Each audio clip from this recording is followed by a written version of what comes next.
So the mullahs in Iran are in trouble, and the mullahs are, of course, tyrants, and they're supported by Moscow, the Kremlin.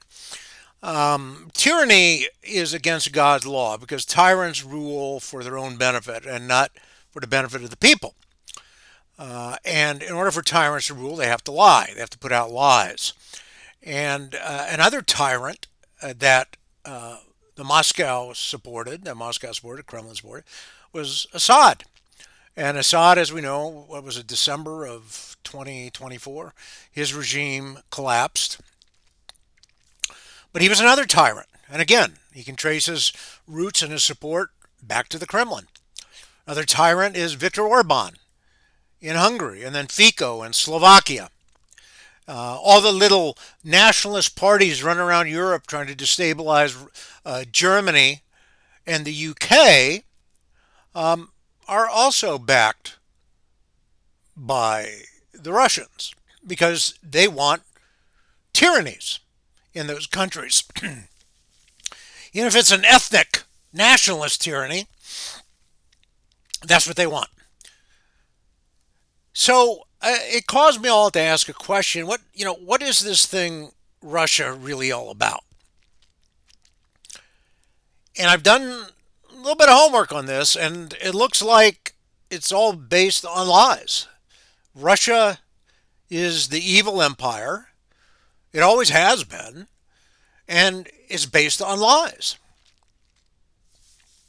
Um, a few years ago, there's an article put out by a man by Roger Cohen called "The Russification of America," New York Times, February 21, 2017. The Russian system, quote, the Russian system under Putin is a false democracy based on a Potemkin village of props, political parties, media, judiciary that are the fig leaf covering repression. Russia runs on lies.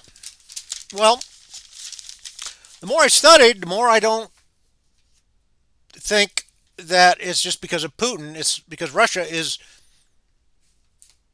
based on lies itself. So I picked up a book, Russia, the Evil Empire from the Golden Horde to the Modern War by Roman Smithson. And I started reading it. So I'm going to read a few things, a few comments from out of the book. He writes at the beginning, quote, the modern Russian state's claim to a thousand-year history is built on a fundamental and deliberate historical misrepresentation. The myth that it is the sole and legitimate heir of Kievan Rus.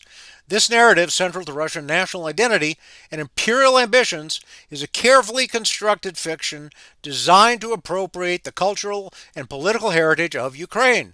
The reality, as we shall see, is that the historical and the cultural heart of Rus lies not in Moscow, but in Kiev.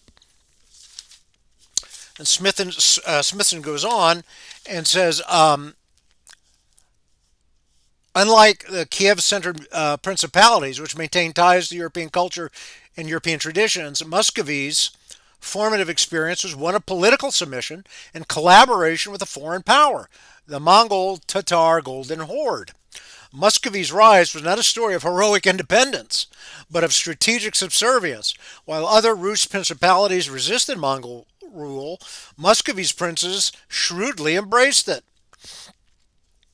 Beginning in the 14th centuries, rulers like Ivan I became the Mongols' trusted agents. Their primary role was to act as ruthless tax collectors for the horde, amassing wealth and power by subjugating neighboring principalities on behalf of the overlords.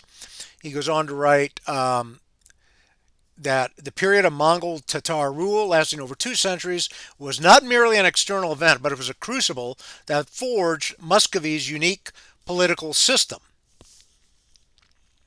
In 1721, following the victory of the Great Northern War, Peter I proclaimed his state the Russian Empire, Rossiyskaya Imperia. This was a deliberate and calculated act of historical appropriation. The name Russia was a Greek Byzantine term for the land of the Rus, which had for centuries referred to the territory of Kievan Rus. By adopting this name, Peter's new empire could instantly claim a direct and glorious lineage to the ancient Kievan state. leapfrogging over its own inconvenient history of Mongol Tatar subservience and territorial expansion through tribute collection. This appropriation was an act of pure ideological engineering. The name Russia provided a fabricated link to more civilized Christian and European past, but it allowed the Muscovite state to shed its image as a successor to the Mongols and the Tatars. Now, the new imperial identity was a cornerstone of the Third Rome narrative, where Moscow positioned itself as a true successor to Rome and Byzantium, the unshakable center of Orthodox Christianity. By officially renaming the state, Peter the Great provided his imperial project with a sense of historical legitimacy it had never truly earned, setting the ideological stage for centuries of expansion and a persistent narrative of historical right over its neighbors. So, Russia's based on lies. It's evil. It's an evil empire. It's evil. It's based on lies. And you see this in just the fire hose of lies that are pumped out on social media and by Russian officials and Russian media. Fire hose of lies, fire hose of disinformation that they put up and put out. Lying to Russians is like breathing. Now we know why. Okay, so Gary Kasparov, this had ramifications for us because lies are necessary for tyrants to rule. We've talked about some tyrants here tonight. Well, Trump is a Russian boyar. He's basically under the control of the Russians. His government is Russified, and I believe it is Russifying the United States government and maybe even parts of American society. And this is very bad. This is very dangerous. So Gary Kasparov talked about this in an article February of 28th of 2025 in the Atlantic called "The Putinization of America." And he says, well, Trump has a personal affinity for the dictator. I think it's more than that, but he has a personal affinity for the dictator. The Mueller report, quote, makes the degree of cooperation between various Russian assets and the Trump campaign clear, damningly so, end of quote. I agree with that. Manafort was a former fixer for President Yanukovych of the Ukraine, who wanted to thwart the Ukraine's EU bid. And then Gary Kasparov went on to say, quote, in Trump's second term, Putin is expecting him to abandon Ukraine, lift sanctions on Russia, create division within NATO, and leave Ukraine relatively defenseless before Europe could get organized to defend it. Looks like that's working out pretty good. So, Gary Kasparov goes on and says that Russia, the characteristics of Russia are the importance of the oligarchy, and you're going to see the rise of an oligarchy here in the United States, which are with the tech bros, Sachs, Thiel, and Musk, and others. You're gonna see the use of conflicts with allies to determine who is truly loyal to Trump. Kasparov went on to say that, quote, there's going to be cutting the bureaucracy, weakens the state to privatize power, end of quote, which is what, again, we saw with Musk's, whatever he was doing with Doge. And then you're going to see looting of the country by his cronies, the centralization of authority, and you're also going to see moving decisions into unaccountable private hands. So we're seeing all of that.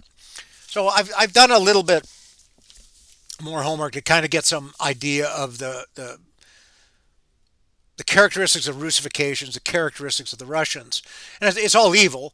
They're basically imperialists and expansionists. Again, we're hearing this from Trump. He wants to take Greenland. Imperialists, expansionists. The Russians have an ideology of what's called Russism, which is Russian fascism. It's extreme cruelty, a sense of superiority, a destruction of those who disagree. Again, we're seeing this in this country with ICE, even with the way they wear masks, like the Russian little green men did. We're seeing this with MAGA. We're seeing this with the Department of Homeland Security, with some of the ads that they put up. And we're seeing it, with the promotion of white nationalist, white supremacist themes with Homeland Security and in other places in the U.S. government. Disregard for human life. Somebody just got shot in Minnesota. Alligator Alcatraz, horrible conditions, people being shipped all over the world, corruption and autocracy. Corruption and autocracy. And that's what you have. Like I may have said before, Forbes magazine was keeping track of how much money Trump and his family was making. And I think after about 3.7 billion, they just lost count. So it's way above that. They're cashing in as president. They're doing it with crypto. They're doing it with a lot of other things. The inability to distinguish good from evil. And recently we had Trump say to the New York Times that basically he's his own judge of morality. And I think everyone would agree that he is an amoral individual. So we're seeing this inability to distinguish good and from evil in aspects of the U.S. government. Propaganda and lies, nonstop lies that come out of MAGA, comes out of the MAGA media, comes out of Trump and his followers, nonstop lies from their influencers, nonstop. And then victimhood narrative.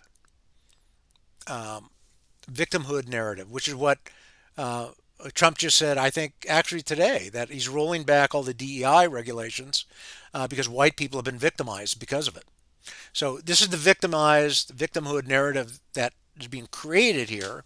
And it's building on what's been here. But again, this is part of the Russification of the U.S. government and part of the Russification of parts of American society to turn it into Russia, where there's no right and wrong, and you repudiate our American roots. And our American roots are founded in the natural law and in obedience to God. So the Russians are not.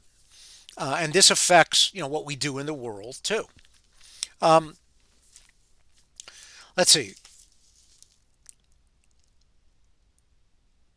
We're seeing under Trump, the Russians are welcome in the government. There was, for example, there was a Russian Orthodox Church delegation running around meeting with members of Congress.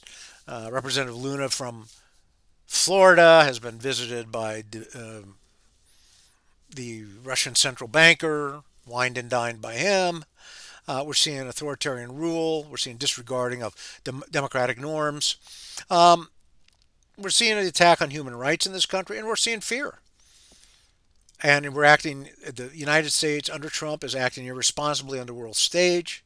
It is rejecting, parts of this beneficial world order that we set up after World War II, that Pope Leo has just approved, praised in his January 9th address to the diplomatic corps.